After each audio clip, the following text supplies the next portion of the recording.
जय Hind. Science with Priyanka class में आपका स्वागत है। आज जो आपका जो चैप्टर जो चलेगा वह चलेगा जंतुओं में जनन। अभी ये क्लास 8 का एनसीईआरटी बुक चल रहा है, इसमें किसी बायोलॉजी को हम कवर कर रहे हैं। ये तीसरा चैप्टर है, एक और चैप्टर है, उसके बाद ये बायोलॉजी जो क्लास 8 का जो है वो कंप्लीट रूप से खत्म हो जाएगा। देखिए मेरा ये कोशिश रहता है जो भी बुक से संबंधित टॉपिक है उसको भी क्लियर करें, ठीक है। कुछ कुछ टॉपिक्स जो होता है इसी का आप क्लास 8 का, ठीक है, इसमें टॉपिक ज़्यादा भी नहीं कवर किया गया, तो मेरा कोशिश रहता है कि कुछ टॉपिक को एक्स्ट्रा कवर करते हुए चले ताकि आपको समझ में आए, थोड़ा अच्छा लगे। ऐसा नहीं बस टिक टिक मारते हुए आगे बढ़ गए, कहानी खत्म हो गया, उससे कोई फायदा आपको भी नहीं होने वाला है, हमें भी नहीं होने वाला है, ठीक है। यदि हम समझा पा रहे हैं बेहतर तो हमारे लिए भी फायदा है, आपके लिए भी फायदा है, मेरा यही हमेशा कोशिश रहता है। चलिए देखते हैं क्या चीज है।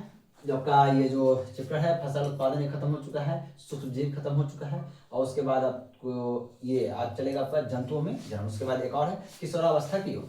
देखिए अगर जंतुओं में जनन को आप सही रूप से समझ जाते हैं, समझ लीजिए 90% आप किशोरावस्था की ओर समझ चुके हैं, कुछ नहीं है उसमें, लगभग सब यही चैप्टर को थोड़ा दो भाग में कन्वर्ट कर दिया है, ठीक है। लेकिन हाँ मेरा कोशिश यही रहेगा कि इसी में इस तरह से हम समझाएं कि दूसरा चैप्टर आपको लगे ही नहीं कि हम पढ़ें, लगेगा कि सब कुछ कंप्लीट हो चुका है मेरा, कोई ज़्यादा दिक्कत उसमें नहीं है। बस चलिए आगे हम चलते हैं। जो क्या है जंतुओं में जनन।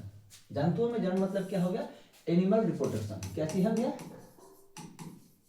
Animal reproduction. आप समझिए ध्यान से, ये जो रिप्रोडक्शन मतलब क्या चीज होता है, इस बात को हम लोग पहले समझते हैं क्या चीज है।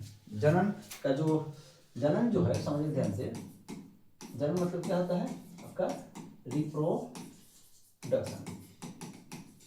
इसमें क्या चीज देखिए क्या है री, ये क्या होगा आपका प्रोडक्शन। प्रोडक्शन प्रोडक्शन का मतलब क्या होता है उत्पादन। प्रोडक्शन का मतलब क्या होता है उत्पादन। री मतलब क्या होता है पुनः, देखते कहते हैं री स्टार्ट, पुनः स्टार्ट करो, ठीक है। मतलब क्या पुनः उत्पादन, मतलब वही चीज का उत्पादन। जैसे गाय है, गाय का ही उत्पादन करेगा, ठीक ना। उसके बकरी से बकरी का ही उत्पादन होता है, भेड़ से भेड़ का ही उत्पादन होता है, मनुष्य से मनुष्य का ही उत्पादन होता है। क्या मनुष्य मनुष्य से बकरी का उत्पादन हो जाएगा, नहीं हो पाएगा, पुनः उत्पादन, ठीक है।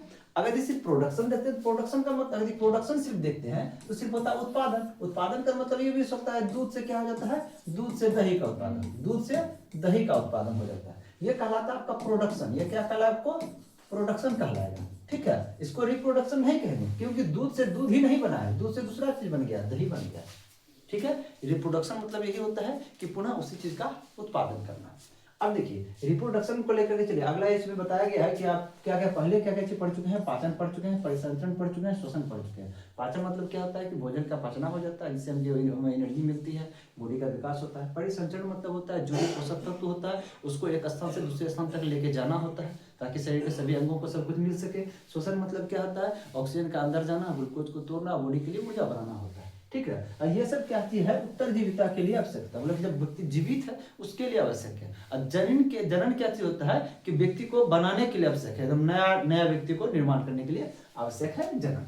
चलिए अब जनन इसलिए आवश्यक होता है कि कोई भी जीव जनन इसलिए करते हैं क्योंकि वह अपने वंश को लगातार आगे बढ़ाते रहना चाहता है। अगर यदि समझिएगा ध्यान से, अभी से जनन का प्रोसेस बंद हो जाए दुनिया में, ठीक है, तो लास्ट अभी जो जो जिंदा है कितना साल तक जिएगा व्यक्ति, लगभग मैक्सिमम समझ लीजिए 100 साल तक जिएगा। अब अभी से अगर जनन प्रोसेस बंद हो जाएगा, कोई नया व्यक्ति का जन्म ही नहीं होगा, तो बताइए मनुष्य जाति 100 साल के बाद क्या हो जाएगा, संपूर्ण रूप से खत्म हो जाएगा, इस दुनिया में मनुष्य रहेगा ही नहीं। मतलब अपने अपने हर जीव अपने अपने जाति को, अपने अपने वंश को आगे बढ़ाने के लिए किस प्रोसेस से गुजरता है, जनन।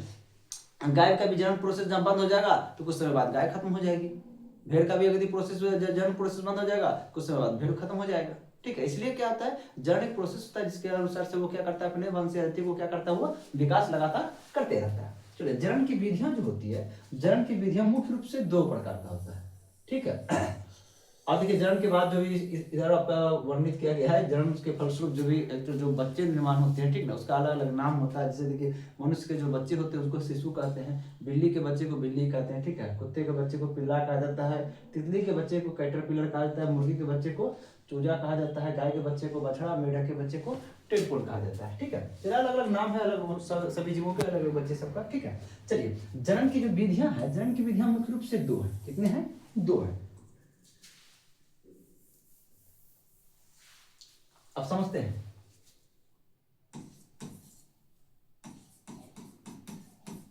जनन की दो विधियां हैं। कौन कौन सा है? एक हो जाता है आपका लैंगिक जनन। कौन सा होता है आपका? एक लैंगिक जनन, यानी हो गया ये आपका सेक्सुअल रिप्रोडक्शन, ठीक है। और दूसरा हो जाता है आपका अलैंगिक जनन। दूसरा क्या हो जाता है? अलैंगिक जनन, मतलब असेक्सुअल रिप्रोडक्शन, ठीक। मतलब क्या हो गया? एक है लैंगिक, एक है अलैंगिक, यानी सेक्सुअल असेक्सुअल। अब लैंगिक किसको कहते हैं, अलैंगिक किसको कहते हैं, समझते हैं। हम लोग का जो निर्माण हुआ है वह लैंगिक से हुआ है। किससे हुआ है? लैंगिक से हुआ है। तो हम लोग का निर्माण में कौन कौन भाग लेता है? नर और मादा, लड़का और लड़की। सिर्फ लड़का यदि रहेगा तो बच्चे का निर्माण नहीं हो सकता है, सिर्फ लड़की रहेगी तो बच्चे का निर्माण नहीं हो सकता है। दोनों का रहना आवश्यक होता है। दोनों के गैमेट्स जो होते हैं वो क्या करता है? निषेचन करता है, जिसके फलस्वरूप क्या होता है? बच्चे का निर्माण होता है। इसका मतलब क्या है? हम लोग में दो का आवश्यकता है। हम लोग में जनक दो होता है। जनक मतलब निर्माण करने वाला, ठीक ना। अब बच्चे को पूछा जाता है तुम्हारा जनक कौन है? तो जनक तो माता पिता दोनों का है, दोनों से उसका निर्माण हुआ, गार्जियन दोनों हो गए, ठीक ना। तो हम लोग में क्या होता है, मतलब एक तरह से लैंगिक जनन में क्या हो जाएगा, इसमें दो जनक की आवश्यकता पड़ती है। दो जनक की आवश्यकता पड़ती है, ठीक है। अब देखिए ध्यान से, ये अलैंगिक जनन का देखिएगा। इसमें क्या होता है कि अलैंगिक जनन का उदाहरण हम आपको बताते हैं। जैसे देखिए अमीबा, अमीबा में क्या चीज होता है समझिएगा, उदाहरण आपको देखिए। अमीबा जिससे ऐसे है ना, तो ये अमीबा क्या करता है कि खुद के बॉडी को, माने एक कोशिका होता है अमीबा में, तो एक ही कोशिका होता है, एक ही कोशिका से वो मिलके बना है। वह खुद के कोशिका को क्या करता है? दो भागों में बांटता है। खुद के कोशिका को दो भागों में बांटता है। ये किसी और से बाह्य हेल्प, किसी की कोई जरूरत नहीं, अकेले खुद को ही दो भाग में बांट लेगा, एक से दो बन जाएगा। रहेगा एक, ये क्या करेगा? खुद को बीचों बीच क्या करेगा? काट देगा और बन जाएगा ये दो बन जाएगा। ये कितना बन जाएगा? ये दो बन जाएगा। बताइए इसमें नर और मादा का आवश्यकता पड़ा? नहीं, इसमें नर और मादा की आवश्यकता नहीं पड़ता। ये खुद था, खुद को ही दो भागों में बट गया। पहले एक अमीबा था, अब कितने अमीबा हो गए? दो। अब ये भी जो है, ये भी क्या करेगा? अपना प्रोडक्शन आगे बढ़ाने के लिए ये भी खुद को क्या करेगा? बीचों बीच से काटेगा और ये भी इस तरह से बनेगा, एक दो, ये भी काटेगा, एक और दो। तो इसमें क्या हो रहा है? खुद के बॉडी को दो भाग में बांट रहा है, ठीक है। तो इसका जो भी है, अब देखिए ये जो अमीबा है, ये जो अमीबा है, इसका भी गार्जियन कौन है? एक ही है। ये जो अमीबा है, इसका भी गार्जियन कौन है? यही एक ही है। इस अमीबा का गार्जियन कौन है? इससे बना है ये अमीबा, तो इसका गार्जियन भी एक ही हुआ। ये अमीबा किससे बना? इससे बना, इसका भी गार्जियन क्या होता है? एक ही होता है, ठीक ना, जनक एक ही होता है। इसके बाद अमीबा भी यही होता है, आपका पैरामीशियम में भी वही होता है, आपका प्लाज्मोडियम में क्या होता है? बस वही होता है कि वो एक रहता है, एक से बहुत सारा बन जाता है। प्लाज्मोडियम में वो होता है, ठीक है। चलिए इसमें क्या हो जाएगा? इसका जो जनक जो होता है कितने हो जाएंगे? सिर्फ एक। एक और उदाहरण आपको बताते हैं, जो ये थोड़ा लिख दे रहे हैं, ठीक है। इसमें जनक एक ही होते हैं। अब समझिए ध्यान से एक और चीज, जैसे देखिए कि आपका गुलाब का जो डंठल होता है पौधे का, उसको क्या कीजिए? तोड़ करके कहीं जाके लगा दीजिए। देखिए फिर से पुनः क्या आता है? एक और वृक्ष का निर्माण हो जाता है। तो वो भी क्या होता है? उसमें दूसरे का कोई सहायता नहीं लेना पड़ा, तो वो भी क्या होता है? अलैंगिक जनन के अंतर्गत आता है। यानी जो भी जंतुओं में, जो भी हम लोग में, या गाय बकरी जो भी है, ये सब चीज में जो जो जनन प्रोसेस हो रहा है, किसमें हो रहा है? एक तरह से लैंगिक जनन के अंतर्गत आता है। हाँ, कुछ जैसे देखिए इसका एग्जांपल यदि आप लेना चाहते हैं तो एग्जांपल में हो गया जो जानवर हो गया वो हो गया, और क्या जाएगा आपका? मनुष्य हो गया, वो हो गया। हाँ, और कुछ पौधे क्या होता है? कुछ पौधे में भी होता है लैंगिक जनन। जैसे आप सुने हुए जो फूलों में जो निषेचन होता है, ठीक ना, उसमें जो उसका जो पुंकेसर जो होता है, ज्यांग भाग में जो होता है, ठीक ना, वो क्या होता है? पुंकेसर क्या करता है कि वो जा करके इसमें जाता है, ज्यांग भाग में जाता है, अंडाणु में, अंडाशय में जा करके निषेचन करने के फलस्वरूप क्या करता है? वो अपना नए जीव का निर्माण करता है, ठीक है। तो उसमें भी निषेचन होता है, उसमें भी नर भाग होता है, उसमें भी मादा भाग होता है। कुछ पौधे में भी क्या होता है आपका? ये लैंगिक जनन होता है, उसमें भी नर और मादा भाग होता है, ठीक है। जैसे देखिए नर भाग क्या होता है? उसका पुमांग होता है, और मादा भाग क्या कहलाता है? उसका जनन कहलाता है, उसमें भी होता है। हाँ, अब समझिए ध्यान से, इसका जो एग्जाम्पल में क्या हो जाएगा आपका? अमीबा हो जाएगा।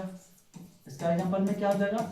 पहला भी सेम हो जाएगा, ठीक है। इसका एग्जांपल में कुछ पौधा भी हो सकता है, ठीक ना, कुछ पौधा भी होता है जिससे उसके लकड़ी को क्या कीजिएगा, उसके एक तने को काट करके कहीं गाड़ दीजिए, देखिए पुनः वो पौधा निर्माण हो जाएगा, उसके अंतर्गत इसमें कुछ पौधा भी हो जाता है।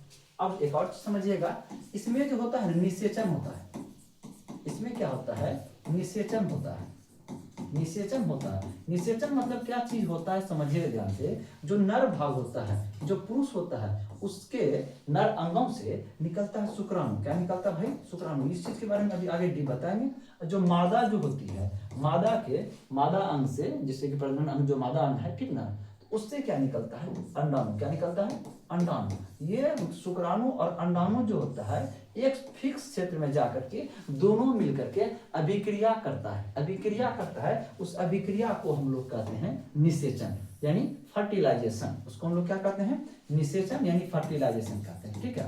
अब समझिएगा, निषेचन के फलस्वरूप क्या बनाता है, एक जायगोट बनाता है। ये क्या बनाता है, एक जायगोट बनाता है, यानी युग्मनज कहिए उसको या जायगोट कहिए, ठीक है। एक जायगोट बनाता है। यह जायगोट जो होता है एक कोशिका से, सिंगल कोशिका से मिलकर बना होता है। यही कोशिका विभाजित होते होते क्या बनाता है, फिर ये भ्रूण बनाता है। क्या बनाता है, ये भ्रूण बनाता है, एम्ब्रियो बनाता है, ठीक है। अब भ्रूण से फिर क्या होता है, फिर आगे विकास होकर के शिशु का निर्माण होता है, ठीक है। इसका मतलब जो होता है, लैंगिक जनन में कौन सा रिएक्शन होता है, विक्रिया होता है, ये निषेचन की अभिक्रिया होता है। अगर ये निषेचन की अभिक्रिया नहीं होगी तो बच्चे का निर्माण नहीं होगा, ठीक है। चलिए, बस यही जो अलैंगिक जनन जो होता है इसमें निषेचन नहीं होगा। निषेचन के लिए दो युग्मक चाहिए, एक दो को चाहिए, एक नर चाहिए, नर चाहिए और एक मादा चाहिए। लेकिन इसमें एक ही होता है, इसमें निषेचन तो नहीं होगा। इसमें निषेचन क्या होगा, नहीं होगा।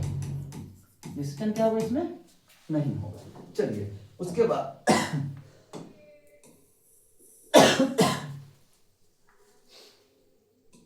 अब यहां समझते हैं जो लैंगिक जनन जो होता है, तीसरा क्या चीज होता है, इसमें बच्चे में विविधता होती है, विविधता होती है। विविधता होने का मतलब क्या चीज होता है, इसमें क्या होता है, इसमें क्या होता है, बच्चे में विविधता नहीं होती है, बच्चे में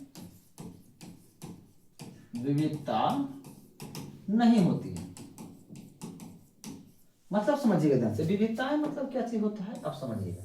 जैसे क्या होता है कि यह जो बच्चा बना है, ठीक ना, ये शिशु का जो निर्माण हुआ है, इसमें किसका किसका हाथ है, ये नर का भी हाथ है और मादा का भी हाथ है। तो होता है क्या चीज, जैसे देखिएगा कि जैसे देखिए सपोज जैसे हम, ठीक ना, मेरे पिताजी गोरे हैं, ठीक ना, मेरी माँ जो है वो सांवली है, ठीक है, और मेरी माँ का हाइट कम है, मेरे पिताजी का हाइट अधिक है। अब मेरे में क्या हुआ है कि मेरी माँ का जो रंग सांवला है वो रंग मेरे अंदर आया, कुछ गुण उसका मेरे अंदर आया। अब मेरा हाइट अधिक है, यानी मेरे पिताजी का हाइट अधिक है, तो उसका हाइट वाला जीन मेरे अंदर आया।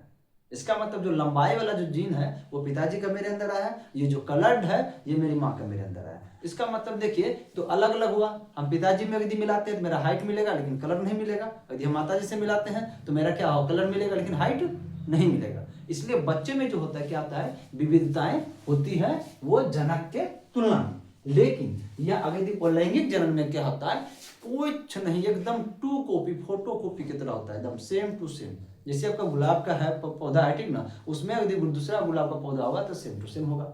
एक अमीबा है को देखिए और फिर उससे जो बना दो अमीबा बना है उससे, और दोनों अमीबा का देखिए एकदम सेम होगा, आप अंतर स्पष्ट नहीं कर पाइएगा, ठीक है। इसलिए कहा जाता है कि अलैंगिक जनन में जैसा माँ बाप से जैसा उसका गार्जियन होता है सेम टू सेम होता है, ठीक है। अलैंगिक जनन में चेंजिंग होता है। चलिए अब देखते हैं क्या चीज आ रहा है इसमें। चलिए हाँ, अब लैंगिक जनन के बारे में तो समझ चुके हम लोग, अब लैंगिक जनन को लेकर के देखते हैं। चलिए यहां पर भी एक और बात समझाना होगा। चलिए पढ़ते हम लोग, अब समझते हैं लैंगिक जनन को विस्तार से।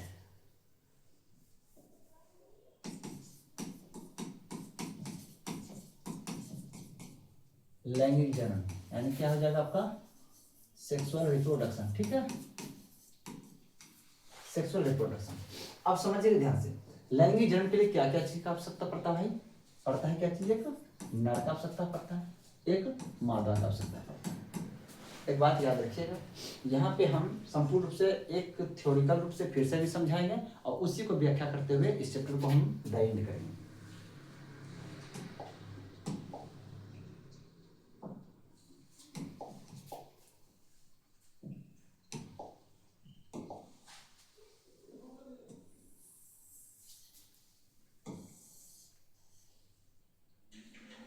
चलिए अब देखिएगा, जो नर जो होता है, देखिए नर में भी, नर के पास भी, जो पुरुष होता है उसके पास भी कुछ अंग होता है जो किस चीज के लिए होता है, वह जनन प्रोसेस में भाग लेने के लिए होता है। जैसे मेरा यह हाथ किस चीज के लिए, खाना खाने के लिए, कोई काम करने के लिए। ये ब्रेन क्या चीज है, सोचने के लिए। मुंह क्या चीज है, बोलने के लिए। नाक है किसी चीज को स्मेल करने के लिए। उसी प्रकार से ये सब तो जनन के लिए नहीं है, ठीक है। पेट तो जनन के लिए नहीं है, पेट तो क्या होता है, भोजन को एक तरह से क्या होता है, ग्रहण करने के लिए होता है, समझ आए। पैर क्या होता है, चलने के लिए होता है। अब देखिए जनन प्रोसेस में भाग लेने वाला भी कुछ विशेष अंग होता है पुरुषों में भी, तो उसको हम लोग क्या कहते हैं, पुरुष जनन अंग कहते हैं। क्या कहते हैं हम लोग उसको, या नर जनन अंग कहते हैं, या नर जनन तंत्र कहते हैं। यानी क्या हो जाएगा, इसको क्या कहते हैं हम लोग, मेल रिप्रोडक्टिव सिस्टम, ठीक ना। क्या कहेंगे उसको हम, मेल रिप्रोडक्टिव सिस्टम, SYSTM हो जाएगा, ठीक है। अब यह मेल रिप्रोडक्टिव सिस्टम का क्या काम होता है कि यह अपना, जैसे देखिए दोनों में क्या होना चाहिए, निषेचन होना चाहिए। दोनों में क्या होना चाहिए, निषेचन होना चाहिए। ये क्या करता है, अपना शुक्राणु बनाएगा, ये अपना क्या बनाएगा, अंडाणु बनाएगा। तो निषेचन करने के लिए क्या करता है, यही नर जनन अंग जो होता है, यही एक युग्मक का निर्माण करता है। किसका निर्माण करता है, ये एक युग्मक का निर्माण करता है। और अगर इसका भी इधर भी देखते हैं, देखिए इसका भी अगर इधर देखते हैं तो ये क्या हो गई, मादा हो गई, ठीक ना। तो मादा भी जो होता है, इसके अंदर भी क्या होता है, एक अंग होता है, ठीक है। एक विशेष अंग होता है जिसको हम लोग क्या कहते हैं, मादा जनन अंग कहते हैं। क्या कहते हैं हम लोग, मादा जनन अंग कहते हैं। यानी क्या हो जाएगा, मादा जनन यानी फीमेल रिप्रोडक्टिव सिस्टम, ठीक है। अब यह भी मादा जनन अंग क्या होता है, ये भी अपना एक युग्मक देती है, ये भी अपना एक युग्मक देती है।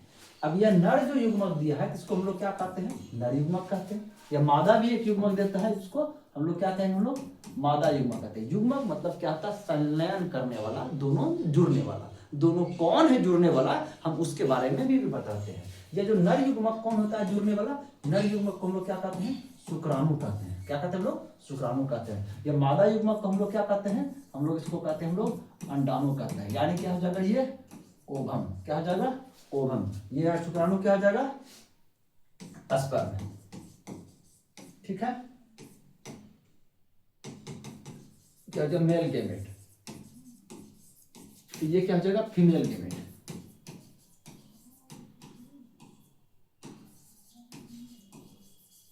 अब समझिएगा ध्यान से।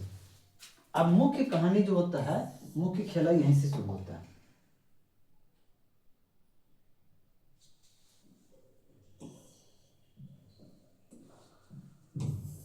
मुख्य खेला यहीं से शुरू क्या होता है, अब यह दोनों, ये शुक्राणु और अंडाणु जो होता है, ये दोनों मिलकर के एक प्रोसेस करता है, एक रिएक्शंस करता है, जिसको हम लोग क्या कहते हैं, निषेचन कहते हैं। जिसको हम लोग क्या कहते हैं, निषेचन कहते हैं, यानी फर्टिलाइजेशन कहते हैं। क्या कहते हैं इसको, फर्टिलाइजेशन कहते हैं। यह फर्टिलाइजेशन एक निषेचन प्रोसेस होता है, जहां अंडाणु शुक्राणु दोनों मिलते हैं, दोनों रिएक्शंस करते हैं। रिएक्शंस के फलस्वरूप क्या बनाता है, यह एक युग्मनज बनाता है। क्या बनाता है, युग्मनज बनाता है, ठीक ना। इसको क्या कहते हैं हम लोग, जायगोट कहते हैं। यह जायगोट ही है जो कि हम लोग का निर्माण आधार है। सबसे पहले हम लोग के जीवन में जो आया कोई भी चीज, हमारे बॉडी में भी करोड़ों कोशिका है, अरबों कोशिका हमारे बॉडी में, ठीक है। लेकिन ये सब कोशिका को बनाने वाला, हमारा बॉडी का कोई भी अंग नहीं है जो कि कोशिका से नहीं मिलकर बना, सभी का सभी अंग कोशिका से मिलकर बना। इतना करोड़ों अरबों कोशिका को कौन लाने वाला है, तो यही जायगोट ही सबसे पहले जो बना था। यह एक कोशिका है, यह सिंगल कोशिका है। यह क्या है, जायगोट सिंगल कोशिका है, सिंगल सेल है, ठीक, एक ही है। अब यही जायगोट क्या हुआ, विभाजित होते होते क्या हुआ, विभाजित होना शुरू हुआ। कोशिका विभाजन होता है, ठीक है। ये विभाजित होते होते क्या बनाया, भ्रूण बनाया। क्या बनाया, ये भ्रूण बनाया, यानी एम्ब्रॉय बनाया। अब यही भ्रूण आगे चल के क्या बन गया, शिशु बन गया। क्या चीज बन गया, शिशु बन गया। क्या बन गया, शिशु। क्या एक तरह से कितने क्या हुआ, बच्चे के रूप में जन्म हो गया। ये फुल्ली प्रोसेस है, समझ में आ रहा होगा। अब हम इसी पे टोटल कहानी चैप्टर का कंप्लीट करेंगे। बारी बारी से हम समझते जाएंगे क्या क्या चीज है। अब आप समझ चुके होंगे कि नर अंग से मुख्य काम हमको शुक्राणु निकालना है, मादा अंग से मुख्य काम क्या है, हमको अंडाणु निकालना है। इन दोनों को निषेचन कराना है, निषेचन के फलस्वरूप ये सब प्रोसेस होगा। अब हम पहले स्टार्टिंग से फिर से हम ध्यान से पढ़ेंगे क्या चीज। सबसे पहले हम जानना चाहेंगे कि नर जनन अंग कौन कौन सा है। जैसे क्या बोलते हैं कि पाचन तंत्र में कौन कौन सा काम आता है, आपका मुंह काम आता है, आपका जो है ना पेट काम आता है, आपका छोटी आंत काम आता है, बड़ी आंत काम आता है। श्वसन तंत्र में कौन कौन काम आता है, आपका नाक काम आता है, आपका फेफड़ा आपका काम आ जाता है। ठीक है, तो ये सब क्या होता है आपका, ये श्वसन तंत्र में काम आता है। परिसंचरण तंत्र में कौन कौन सा काम आता है, आपका हृदय आ जाता है, रक्तवाहिका आ जाता है। ठीक है, ये सब क्या होता है आपका परिसंचरण तंत्र का काम आता है। सब जो अंग अलग अलग है, सबका अलग अलग अंग बटा हुआ है। तो उसी प्रकार से नर जो जनन अंग है, तो जनन अंग में कौन कौन सा अंग है, कौन कौन सा भाग है, अब हम इस चीज के बारे में हम विस्तार से हम पढ़ते जाएंगे। पहले नर जनन अंग देखिए, पहले हम क्या करेंगे, पहले हम नर जनन अंग पढ़ लेंगे, उसके बाद फिर क्या करेंगे हम मादा जनन अंग पढ़ लेंगे। नर जनन से यहाँ का प्रोसेस शुक्राणु तक का पढ़ लेंगे, मादा जनन से यहाँ तक प्रोसेस पढ़ लेंगे। इसको लेकर के कहानी खत्म कर देंगे, चैप्टर कहानी खत्म हो जाएगा चैप्टर का। चलिए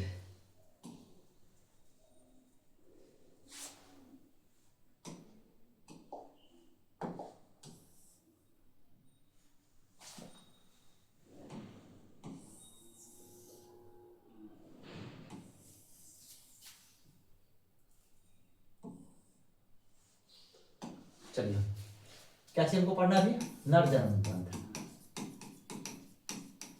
नर जनन तंत्र यानी मेल रिप्रोडक्टिव सिस्टम। अब देखिएगा जनन तंत्र मतलब जनन में भाग लेने वाला जो सब अंग बोलिए या तंत्र बोलिए, बात लगभग बराबर।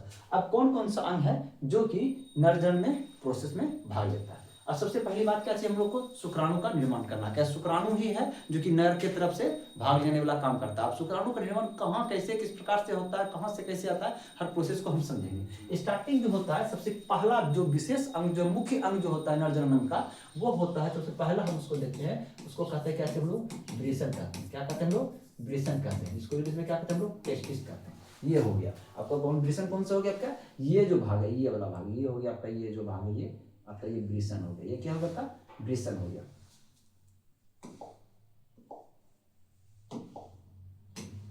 देखिए ये जो भाग है आपका, ये हो गया आपका वृषण। ये जो भाग है निकला हुआ है, ये आपका है वृषण है। इसकी संख्या कुल कितना होता है, 2 होता है। ठीक ना, ये संख्या कितना होता है, 2 संख्या में कुल होता है ये। ठीक है, और यह क्या होता है कि समझिए ध्यान से, यह यहाँ एक थैलीनुमा एक संरचना होता है जिसको हम वृषण कोष कहते हैं। थैलीनुमा एक संरचना होता है जिसको हम वृषण कोष कहते हैं। ये उसी में इस प्रकार से क्या होता है, ये लटका हुआ होता है। दोनों तरफ क्या होता है, एक थैलीनुमा संरचना होता है जिसको हम क्या कहते हैं, वृषण कोष कहते हैं, यानी स्क्रोटम कहते हैं। क्या कहते हैं, यह वृषण कोष में लटका होता है। ठीक है, अब समझिएगा ध्यान से, यह जो होता है समझिए, ये जो होता है इसमें क्या चीज होता है, इसी में जो शुक्राणु जो होता है, शुक्राणु का निर्माण इसी के अंदर होता है। शुक्राणु का निर्माण कहाँ होता है, इसके अंदर होता है। तो अब एक और चीज देखिएगा, यह हमारे बॉडी से बाहर क्यों होता है। सबसे बड़ा एक प्रश्न और होता है, ये हमारे बॉडी से देखिएगा बाहर लटका हुआ था। क्यों बाहर क्यों होता है, लीवर शरीर के अंदर है, किडनी शरीर के अंदर है, फेफड़ा शरीर के अंदर है, तो ये बाहर क्यों लटका हुआ होता है। कारण क्या होता है, यह काम क्या करता है, यह शुक्राणु का निर्माण करता है। और शुक्राणु को निर्माण के लिए टेम्परेचर जो होता है लगभग होना चाहिए 35 डिग्री सी से लगभग 35.5 डिग्री सी, 35.5 डिग्री सी के आसपास। ठीक ना, 35 से 35.5 डिग्री सी के आसपास टेम्परेचर होना चाहिए, तब क्या हो जाएगा, तब शुक्राणु आराम से निर्माण होगा।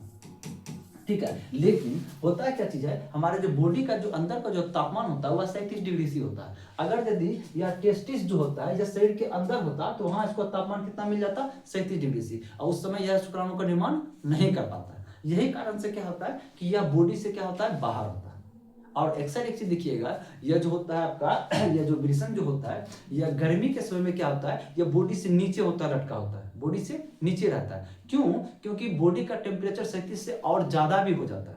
ठीक है, जिसके कारण गर्मी के समय क्या होता है, वह नीचे लटका हुआ होता है। ठीक है, और जब ठंड का समय आएगा तो वह क्या होता है, बॉडी की ओर जाता है, बॉडी की ओर सटा होता है। क्यों, क्योंकि ठंड में क्या होता है, जो बाह्य तापमान जो होता है वह 20 डिग्री चल जाता है, इसको तो चाहिए 35, अब बॉडी का टेम्परेचर तो 37 बना के रखता है, तो वह क्या होता है, कुछ टेम्परेचर लेने के लिए बॉडी से और नजदीक सटता है बॉडी की तरफ। ठीक है। चलिए अब इसमें देखिए किस प्रकार से निर्माण होता है। इसके अंदर में या जो टेस्टिस है इसके अंदर में एक तरह से क्या होता है, एक नलिकाएं होती है। क्या होता है, एक नलिका होता है, बहुत सारा नलिका होता है, वो बहुत सारा नलिका होता है। ठीक है, इस प्रकार से बहुत सारा नलिकाएं होती है। इस नलिका के इस नलिका को कहते हैं शुक्र जनन नलिका। क्या कहते हैं, शुक्र जनक नलिका। शुक्र जनक नलिका मतलब क्या चीज हो गया कि शुक्राणु को निर्माण करने वाली नलिका, शुक्राणु को निर्माण करने वाली नलिका। ये किसके माध्यम से, ये नली जो होता है शुक्राणु का निर्माण करता है। तो इस नली के अंदर में एक कोशिका होती है, एक कोशिका होती है। उस कोशिका को हम लोग क्या कहते हैं,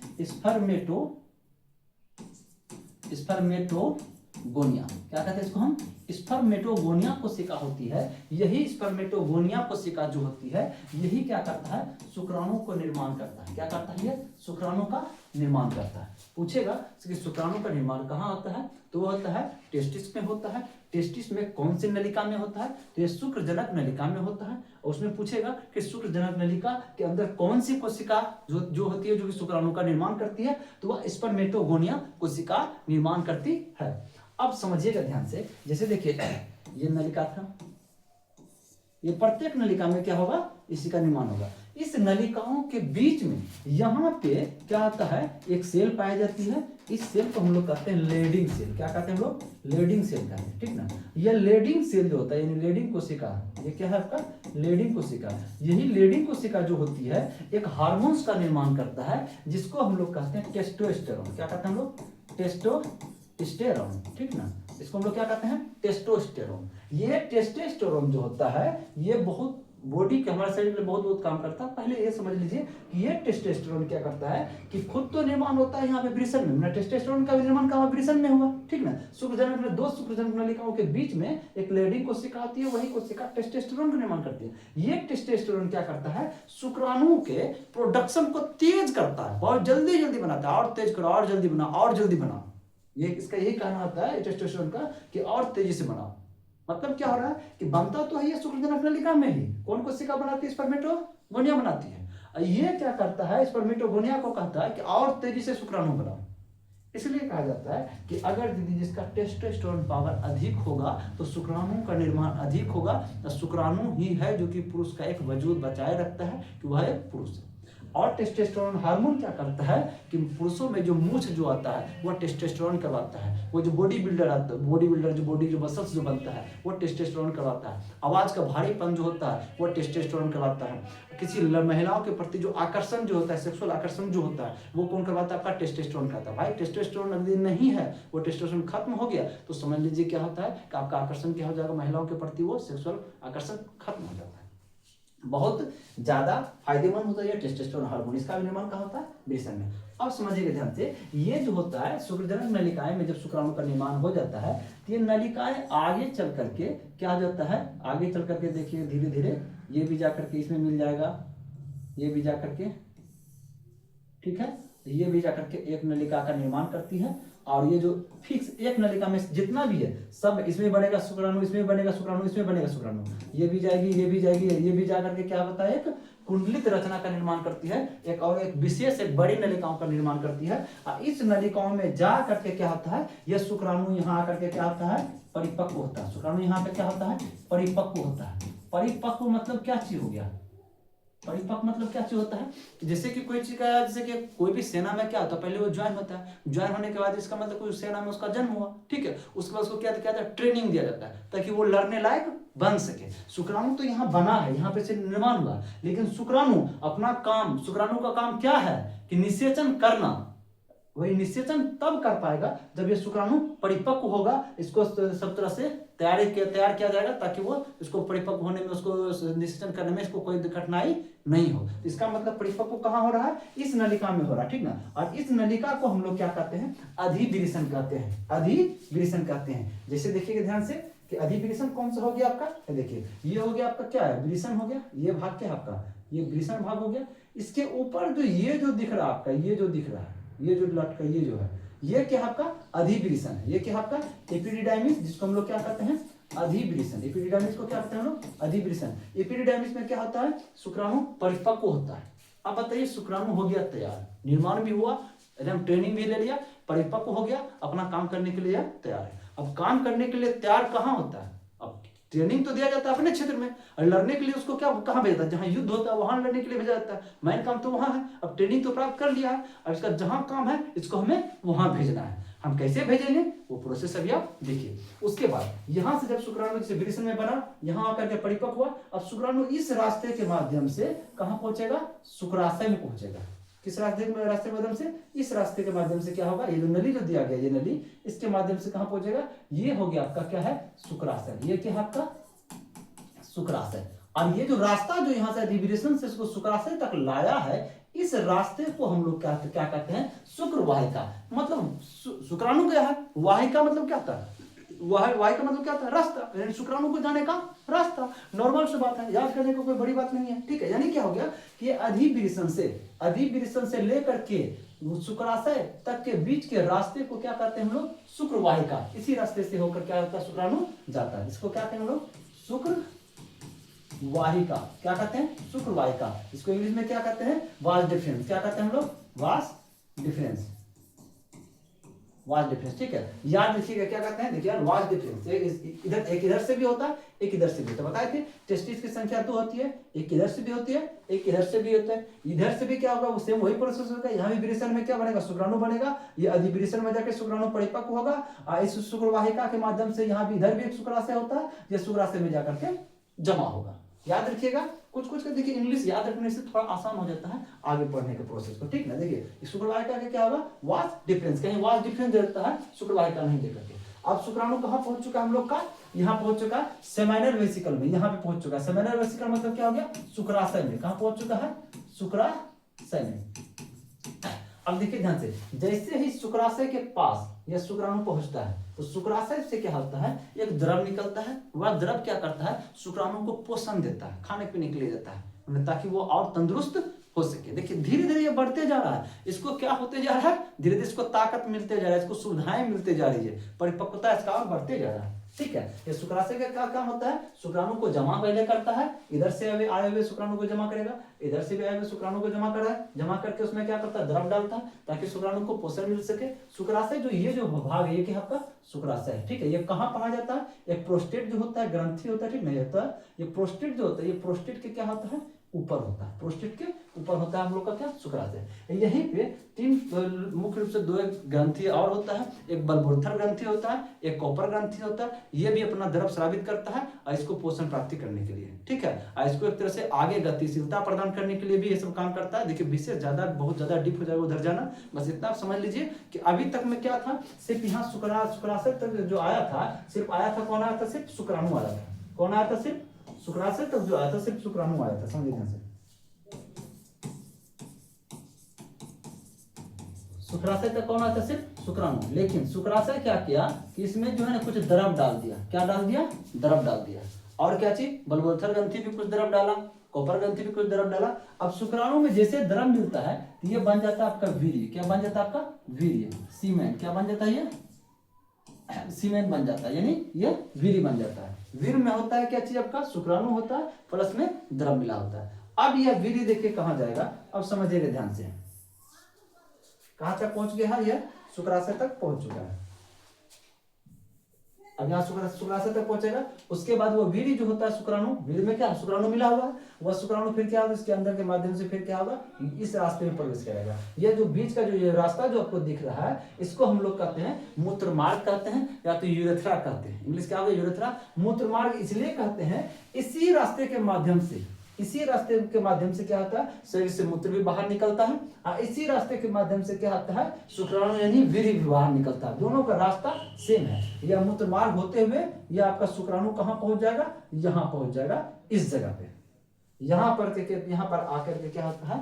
नर जनन अंग का कहानी खत्म हो जाता है। बस यही लास्ट अंग है। अब एक बात बताइए, यहां तक तो पहुंच चुका है शुक्राणु, यहां तक क्या पहुंच चुका है? शुक्राणु। तो क्या अकेले शुक्राणु जनन नहीं होगा? शुक्राणु को क्या बोले थे? जहां पर उसका निषेचन होगा वहां पहुंचाना। तो निषेचन देखिए कहां होता है? निषेचन होता है महिला के ये अंडवाहिनी में, इस भाग में होता है निषेचन का प्रोसेस होता है। महिला के इस भाग में होता है।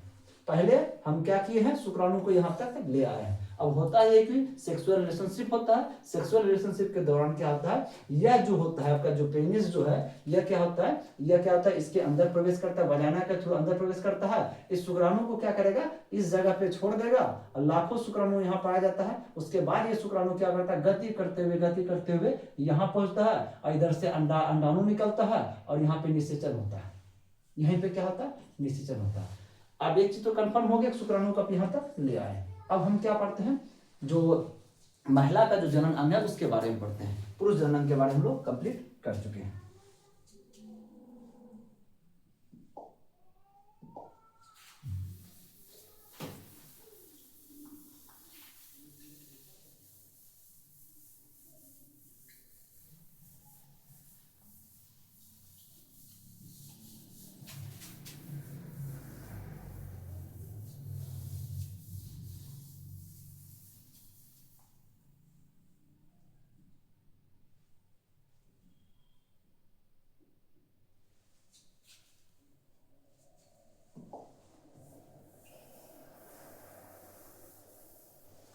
चलिए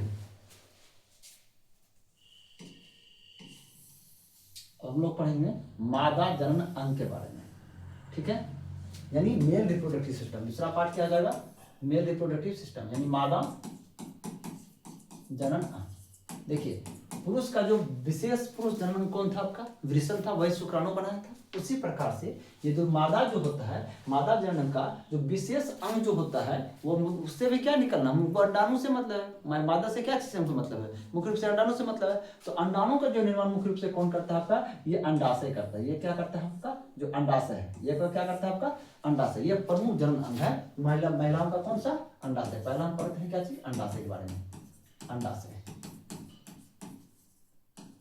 इसका मुख्य काम क्या होता है, अंडाणु का यानी ओवम का उत्पादन। क्या चीज, ओवम का उत्पादन इसका मुख्य काम है।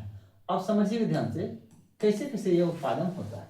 देखिए यह जो होता है, जो जैसे कि वृषण का संख्या 2 था, ठीक है, उसी प्रकार से मादा में जो होता है अंडाशय की संख्या 2 होती है। एक इस साइड होता है, एक इस साइड होता है, ठीक है, दोनों साइड एक एक होता है अंडाशय। ये हो गया अंडाशय, ये हो गया अंडाशय। हाँ समझिए ध्यान से, इसमें जैसे कि पुरुष में शुक्राणु का निर्माण हो रहा था ना, शुक्राणु नलिका में, इसमें महिलाओं में अंडाणु का निर्माण नहीं होता है, पहले से उसमें बना होता है, जन्म से ही उसका बना होता है, ठीक है। बस उसको परिपक्व किया जाता है। शुक्राणु पहले क्या किए थे, बनाए थे तब परिपक्व किए थे, लेकिन इसका अंडाणु बना हुआ रहता है, सिर्फ परिपक्व करना पड़ता है। अब परिपक्व होने के बाद क्या होता है कि प्रत्येक महीने एक एक गो निकलता है, प्रत्येक महीने एक एक गो, हाँ बारी बारी से। कभी इस अंडाशय से निकलेगा, कभी इस अंडाशय से निकल करके यहाँ तक आएगा, फैलोपियन नलिका तक आएगा, कभी इस अंडाशय से निकल के इस फैलोपियन नलिका तक आएगा, बारी बारी से। ऐसा नहीं कि दोनों तरफ से निकल आएगा, नहीं, कभी एक महीने इधर से आएगा, एक महीने इधर से आएगा, बारी बारी से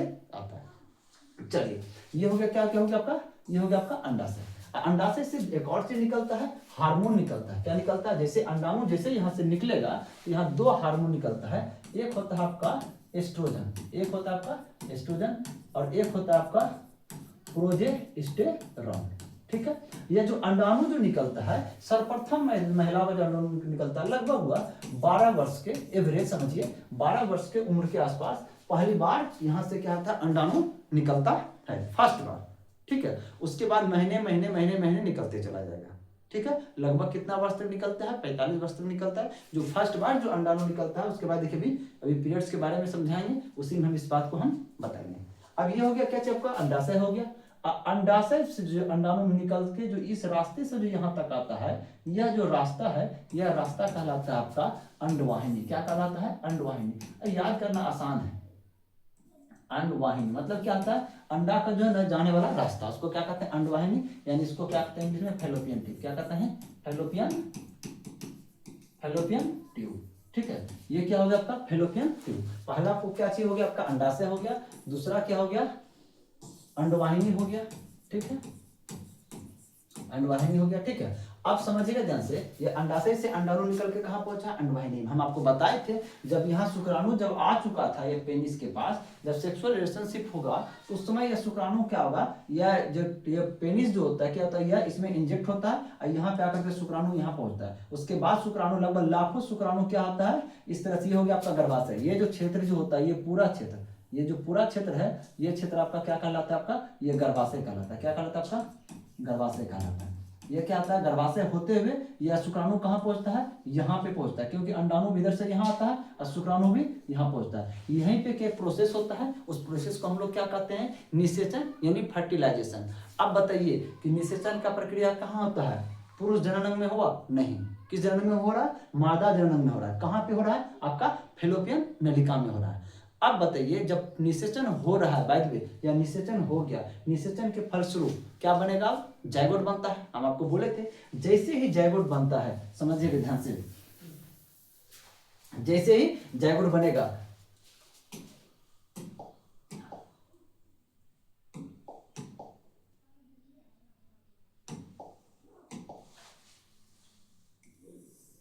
चलिए अब संपूर्ण हम प्रोसेस हम आपको बता दे रहे हैं इसमें।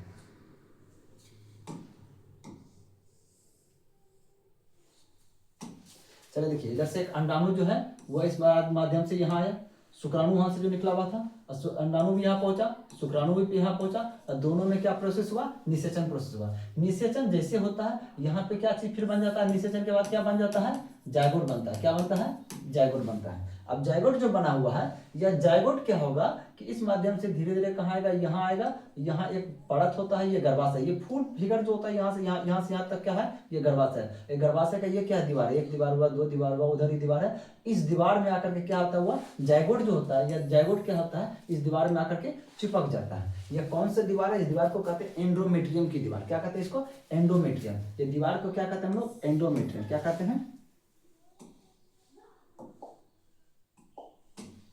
इसको, हम लोग क्या कहते हैं, एंडोमेट्रियम।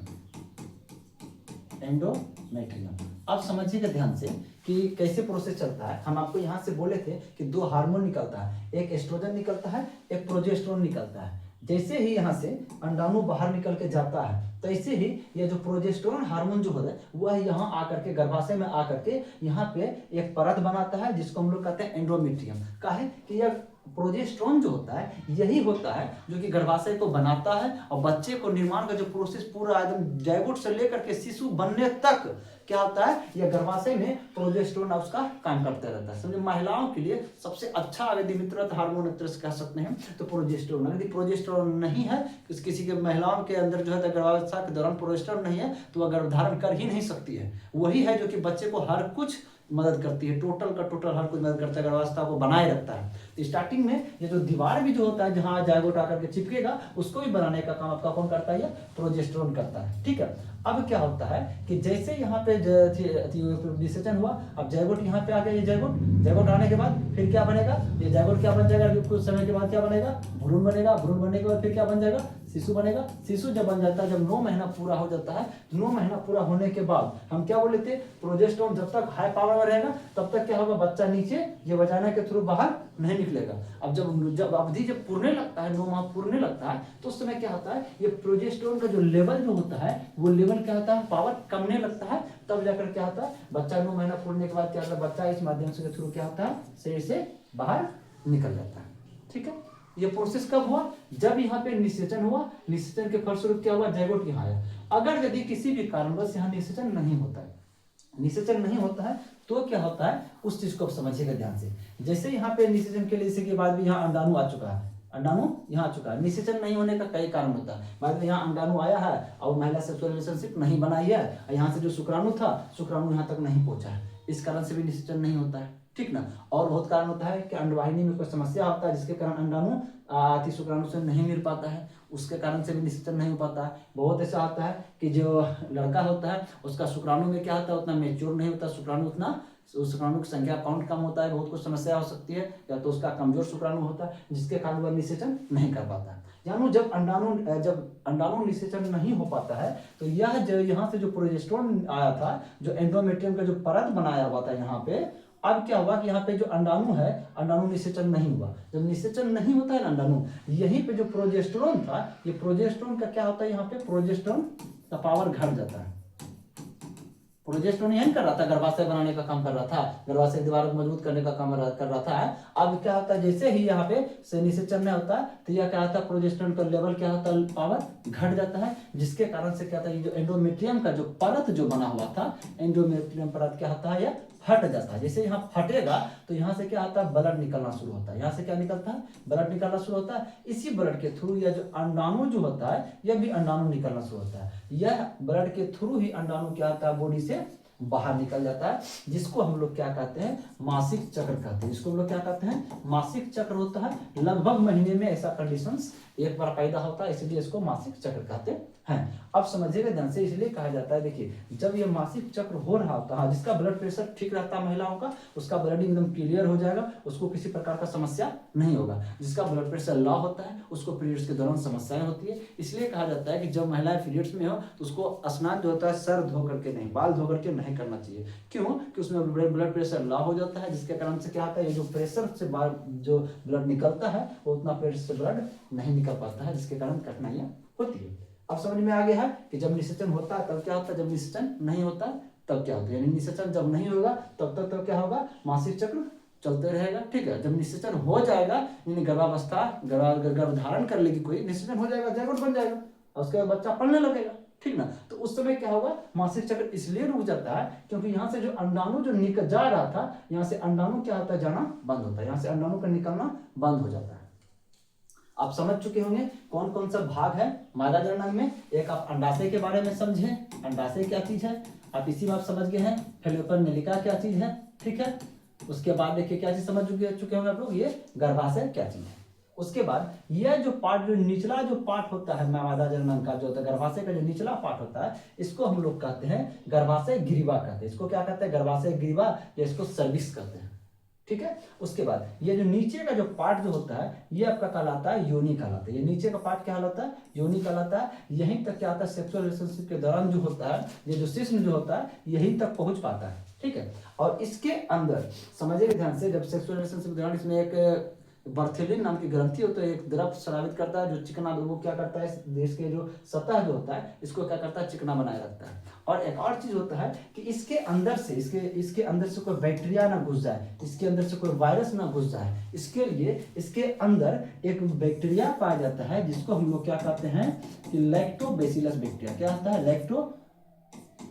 लैक्टोबैसिलस जीवाणु पाया जाता है। ठीक ना, ये लैक्टोबैसिलस जीवाणु क्या करता है, इसके अंदर में लैक्टिक एसिड का निर्माण करता है। इसका लैक्टिक एसिड का निर्माण करता है। एसिड क्या करता है, अक्सर बैक्टीरिया को मार देने का काम करता है। जैसे कि हम भोजन में भी जो ग्रहण करते हैं, ठीक ना, उसके अंदर में यदि बैक्टीरिया पहुंच जाता है, हमारे पेट में भी क्या पाया जाता है, आपका हाइड्रोक्लोरिक अम्ल।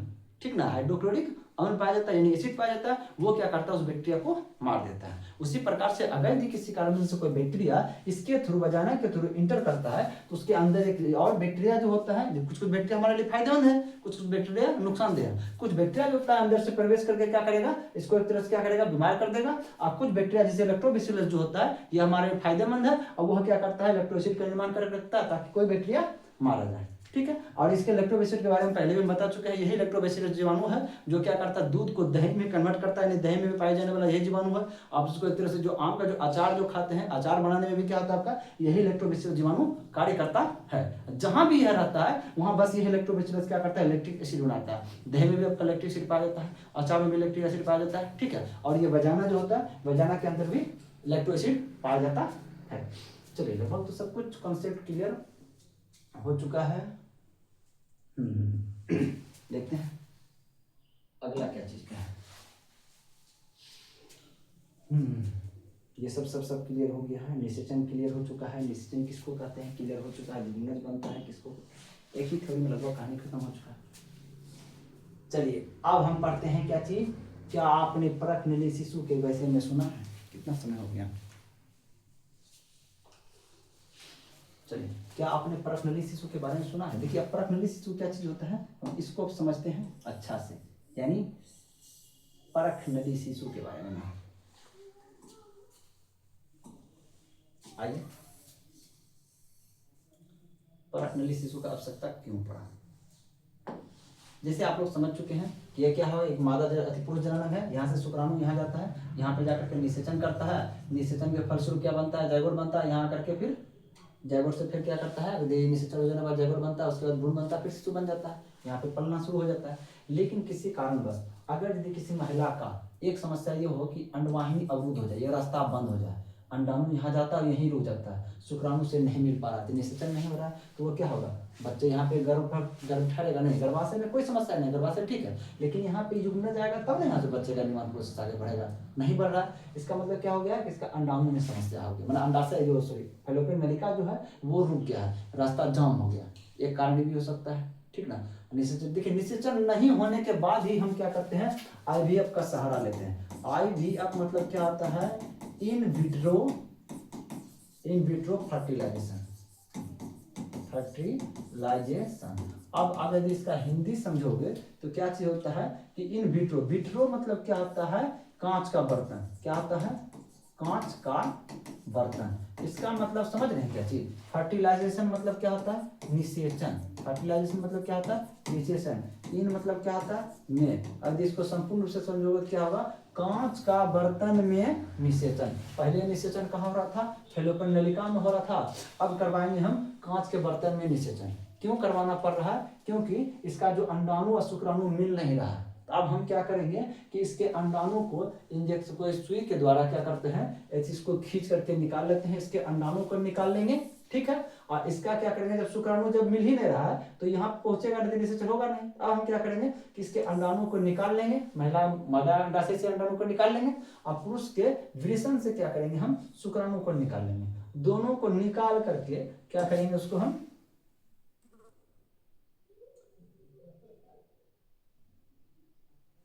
क्या कहता है कि एक कांच का क्या होता है, बर्तन होता है, उस कांच के बर्तन में क्या करेंगे हम, इसमें शुक्राणु को और प्लस क्या करेंगे, दोनों के अंडाणु को डाल देंगे, और डालेंगे तो दोनों प्रोसेस करेगा, क्या करेगा, एक प्रोसेस के अंदर में करेगा, क्या करेगा, निषेचन करेगा, निषेचन के फलस्वरूप क्या बन जाएगा, जायगोट बन जाएगा, ठीक है। या जायगोट जो होगा, बस इस देखिए यहाँ जो गर्भाशय में जो निर्माण प्रोसेस होता है जायगोट के बाद ही होता है ना, जिसे जायगोट होता है बच्चा निर्माण शुरू होने लगता है। इसको गर्भाशय को इससे कोई मतलब नहीं है कि यहाँ से जायगोट बन के आया या कहीं से जायगोट बन के आया, बस इसको जायगोट चाहिए। अब क्या हो रहा था, यहाँ नहीं हो पा रहा था, हम लोग क्या किए, एक जो है ना एक कांच का बर्तन लिए, उसी में क्या किए हम लोग, जो शुक्राणु मिला करके दोनों को निषेचन करवा दिए, निषेचन के फलस्वरूप क्या बना, जायगोट बना। लगभग 1 सप्ताह तक इसको थोड़ा प्रोसेस विभाजित होने देते हैं, उसके बाद से जायगोट को क्या करेंगे, इंजेक्शन के थ्रू क्या करते हैं, इसको निकाल करके कांच से डाल देंगे, कहाँ, यहाँ गर्भाशय में, गर्भाशय में डाल देंगे, गर्भाशय को सिर्फ जायगोट चाहिए। अब जायगोट को क्या करेगा, धीरे धीरे भ्रूण बनाएगा, शिशु बनाएगा, उसके फलस्वरूप क्या होगा,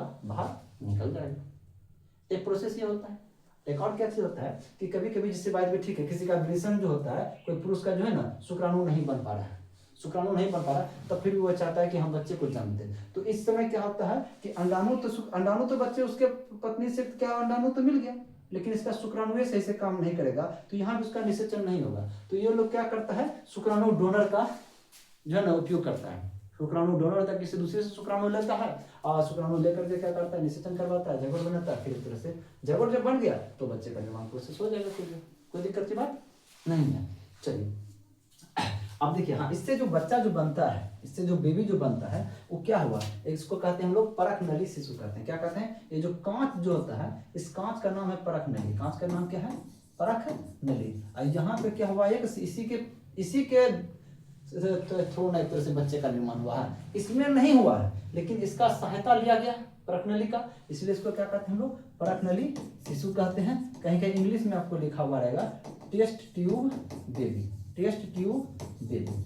बस ऐसा नहीं है कि इसी में बच्चे का जो है पूर्णरूपेण विकास होता नहीं, खाली इसका उपयोग किया जाता है निषेचन करके जायगोट बनाने के लिए, आपको इसका काम नहीं होता है, जायगोट इंजेक्ट होता है, कहानी खत्म हो जाता है। हाँ, एक और चीज देखिए, वही चीज में बताया गया है आईवीएफ का सहारा लिया जाता है, ठीक है, वही बात है, परख नली शिशु कहते हैं। यह एक मिथ्या नाम है, क्योंकि शिशु का विकास परख नली में नहीं होता है, इसका विकास परख नली में खाली निषेचन होता है। ये चीज आप समझ चुके होंगे। एक और चीज क्या होता है, जैसे आप ये पूछ सकते हैं, जैसे कोई महिला का ये फैलोपियन नली का काम नहीं किया था, अवरुद्ध हो गया था, तो आप ये उपाय किए, ठीक है। अगर यदि फैलोपियन नली का काम कर रहा, ठीक है, और उस महिला का गर्भाशय में दोष हो, ये गर्भाशय में दोष है, गर्भाशय में ही तो बच्चा पलता है ना, है। अब इसको खूब जायगोट दे दीजिए कहीं से भी, आईवीएफ करके, अब आईवीएफ करके पहले अंडाशय में भी इसमें फेलोपियन नलिका में भी गलती है, तो उसको क्या कीजिए कि जायगोट में निर्माण करके आईवीएफ के द्वारा अब उसको गर्भाशय में डाल दीजिए जायगोट, और गर्भाशय ही उसका सही से काम नहीं कर पा रहा है, बच्चे को क्या कर निर्माण ही नहीं कर पा रहा है, तो क्या कीजिएगा, इसी चीज के निजात के लिए क्या किया जाता है, एक और चीज का इस्तेमाल किया जाता है, इसको हम लोग कहते हैं सेरोगेसी। सेरोगेसी मतलब क्या किया जाता है कि जो पुरुष जो होता है, पुरुष का जो शुक्राणु जो होता है, पुरुष के शुक्राणु को लिया जाता है, ठीक है, जो मादा का जो होता है, जो अंडाणु होता है, मादा के अंडाणु को लिया जाता है, उसकी दोनों क्या होता है, यहाँ पे आकर करके क्या जाता है, दोनों को निषेचन करवाया जाता है आईवीएफ के द्वारा, निषेचन करने के फलस्वरूप जायगोट बनता है, या अब इस जायगोट को क्या किया जाता है, क्या कि उसके पत्नी का तो गर्भाशय काम नहीं करेगा, वो क्या कहता है, किसी दूसरे महिला को कहा जाता है कि जो आप जो ना मेरा जो जायगोट है, इस जायगोट को क्या कीजिए, शिशु में कन्वर्ट करने के लिए आप अपना गर्भ दीजिए, यानी गर्भाशय दीजिए, जिसको हम लोग क्या कहते हैं, भाड़े की माँ कहते हैं, उसके लिए उसको कुछ पैसे दिया जाता है, कुछ प्रलोभन दिया जाता है, ताकि वह तैयार हो जाती है। एक मूवी इसमें भी बना हुआ है, ठीक ना। तो उसमें क्या होता है, उस दूसरा जो होता है, जो भाड़े की जो माँ होती है, भाड़े की जो माँ होती है, ठीक ना, और उसके ये गर्भाशय में, उसके गर्भाशय में क्या किया जाता है कि ये जायगोट को क्या किया जाता है, डाल दिया जाता है। अब जायगोट कोई भी गर्भाशय को मिलेगा, ठीक ना, तो वो क्या करेगा, गर्भाशय उसको क्या करेगा, पहले भ्रूण में बदलेगा, फिर क्या बदल देगा, उसको शिशु में कन्वर्ट कर देगा, और वो क्या हो जाएगा, शिशु का निर्माण हो जाएगा। जब शिशु का निर्माण हो जाता है तो उस भाड़े की माँ से उस शिशु को कौन ले लेता है, जो दंपत्ति का शुक्राणु और अंडाणु रहता है, उस बच्चे को ले लेता है, उसके बदले में उसको कुछ पैसे दे देते हैं। चलिए, यहाँ तक का कहानी खत्म हो चुका है।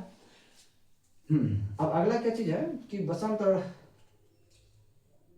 चलिए अंडे के बारे में समझते हैं, इसके मेढक के बारे में समझते हैं, ये किस प्रकार से निषेचन करता है। मेढक के निषेचन के बारे में समझते हैं। देखिए,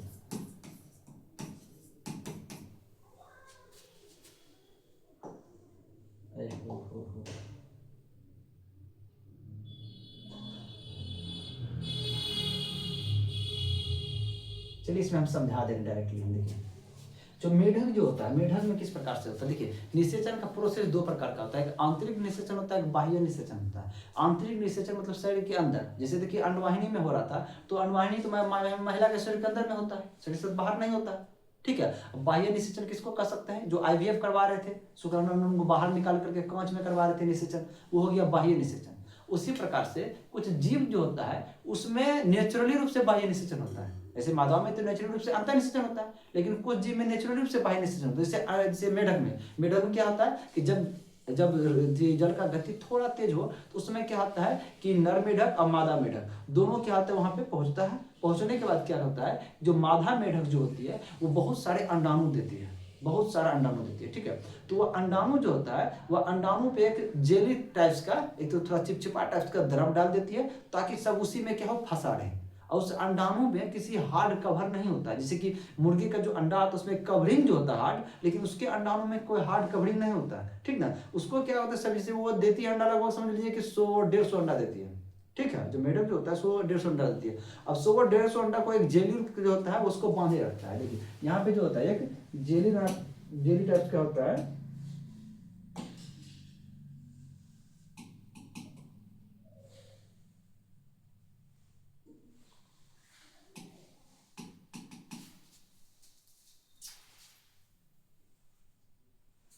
चलिए यहाँ क्या होता है, जेली रूप से है, देखिए इसमें, तो जेली रूप से उसको क्या करता है, बांधे रखता है, किसी अंडे को इधर उधर भागने नहीं देता। उसके बाद जो नर मेढक जो होता है, वो नर मेढक क्या करता है, अपना शुक्राणु उसी अंडे पे छोड़ देता है। और नर मेढक का शुक्राणु का पूंछ क्या होता है, लंबा होता है, वह शुक्राणु क्या होता है, तैरते तैरते क्या करता है, उस अंडाणु में प्रवेश करने का कोशिश करता है, और जो प्रवेश कर जाता है वह निषेचन करता है। निषेचन करने के फलस्वरूप क्या बनता है, टेडपोल बनता है। टेडपोल बनने के फलस्वरूप फिर क्या बन जाता है, वो वयस्क मेढक बन जाता है, एक बड़ा मेढक बनता है। अब नॉर्मली समझिएगा, वह इसमें प्रश्न पूछा जाता है कि वो जैसे कि जो मुर्गी है 1-2 अंडे देते हैं, ये 100-150 अंडा काहे देता है? कारण क्या होता है कि ये जो इसका जो अंडा जो होता है बहुत सारा जल की धारा में बह जाता है, बहुत सारा अंडाणु को क्या होता है, शुक्राणु उसका निषेचन नहीं कर पाता है, क्योंकि गति उसके अंदर प्रवेश नहीं कर पाता है। बहुत बार ऐसा होता है कि बहुत ऐसा जीव जो होता है जो मेढक के अंडे को खोदते रहता है खाने के लिए, ठीक है, कुछ कुछ जो जलीय जीव होता है वो उसके अंडे को शिकार कर लेता है, इसलिए लगभग जो भी बचता है लगभग उसका निषेचन होता है, उससे मेढक का निर्माण होता है। ठीक है, चलिए इसमें क्या हो गया, बाह्य निषेचन हुआ, बॉडी से बाहर हुआ ना, पानी में जाकर निषेचन हुआ ना। अगला देखिए क्या चीज है, क्या वही चीज का व्याख्या इसमें किया गया। चलिए ये सब चीज तो बता चुके हैं, परिवर्धन सब कुछ बता चुके हैं, चीज सब कुछ का कहानी खत्म हो चुका है, ये भी बता चुके हैं, गर्भ के बारे में बता चुके हैं। चलिए हाँ, मुर्गी में आंतरिक निषेचन होता है। अब देखिए मुर्गी में आंतरिक निषेचन कैसे होता है, हम समझते हैं मुर्गी को कहानी को थोड़ा सा।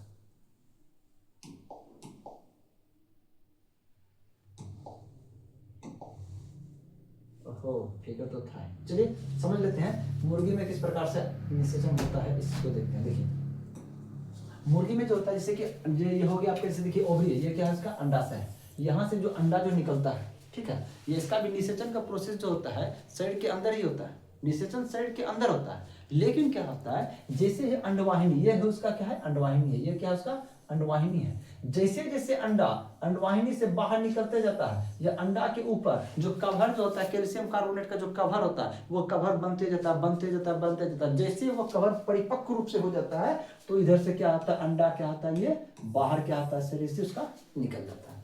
ठीक है, और तब तक क्या आता है, इस अंडा में भ्रूण का निर्माण हो चुका होता है। ठीक है, लेकिन हाँ बच्चे का संपूर्ण विकास नहीं हुआ रहता है, जिसके लिए उसको लगभग 21 दिन का समय चाहिए होता है, और उसमें गर्मी जरूरी होता है। ठीक है, उसको उष्मा प्रदान होना चाहिए। ठीक है, इसलिए उष्मानयन के लिए क्या होता है, मुर्गी उस पर जाकर के बैठती है, जब तक कि नहीं वह बच्चा संपूर्ण रूप से तैयार नहीं हो जाता है तब तक वह अंडा का कवर क्या आता है, फूटता नहीं होता। जब बच्चा संपूर्ण रूप से तैयार हो जाता है वो कवरिंग क्या होता है, उसका फूट जाता है। ठीक है, 21 दिन में क्या होता है, बच्चा तैयार हो जाता है। ये किसका है, मुर्गी का ये कहानी है। चलिए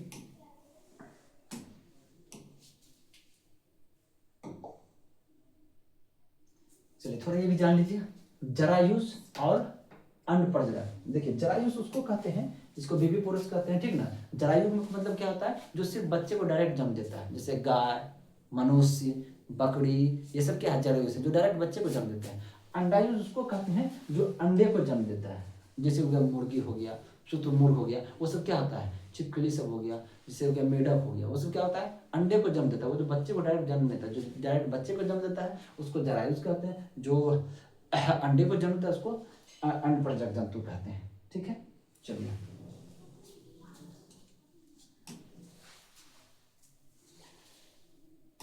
शिशु से वयस्क ना, मतलब इसका कहने मतलब है कि कुछ जंतुओं में नवजात जंतु अवयस्क से बिल्कुल अलग दिखाई पड़ते हैं। मतलब कुछ कुछ होता है कि जो बच्चा और बड़ा में जो होता है बहुत ज्यादा अंतर दिखाई देता है। जैसे देखिए कि यहाँ पे इसका कहना यही है कि जब मेढक जो होता है बचपन में, मेढक का जो टेडपोल जो होता है बचपन में इस प्रकार होता है, इसका कुछ शेप अलग होता है।